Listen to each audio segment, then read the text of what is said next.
Welcome to today's edition of the show podcast. President Joe Biden's $1.9 trillion coronavirus relief package is the right size to confront the economic effects of the pandemic, Treasury Secretary Janet Yellen said Sunday on ABC's This Week. It's the right size to address the very significant problem that we have, she told ABC News chief anchor George Stephanopoulos. We need to defeat the pandemic. This package really does that. There's enough support in this package to relieve suffering and to get the economy quickly back on track. I'm hopeful that, if we defeat the pandemic, that we can have the economy back near full employment next year. And I think this is the package we need to do that, Yellen added. Biden signed the relief package into law Thursday. The act passed without Republican support in both the House and Senate.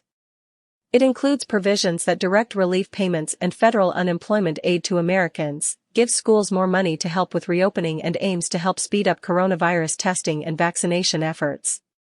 Additionally, the bill includes resources for small businesses, housing and food aid, changes to the tax code, and the most aggressive expansion of the Affordable Care Act since the health care law's passage.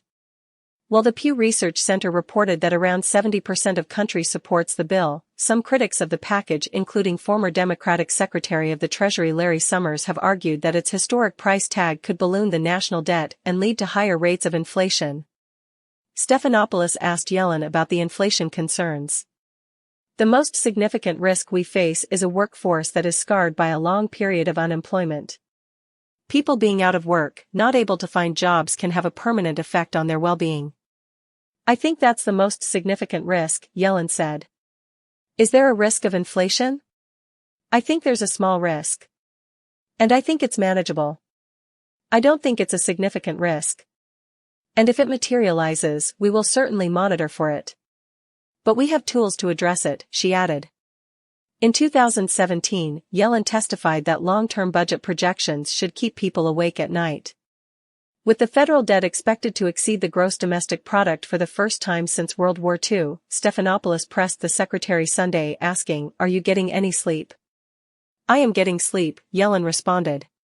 "My views have changed somewhat about fiscal sustainability, in part, because what we've seen all around the world is a trend toward very low interest rates.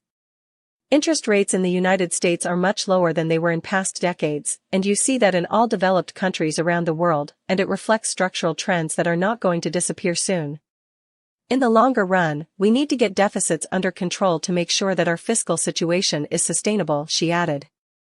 In order to balance the budget, Stephanopoulos asked Yellen if a wealth tax similar to what has been proposed by Senior Elizabeth Warren, D.M.S., could help raise revenue to pay for the Biden administration's programs.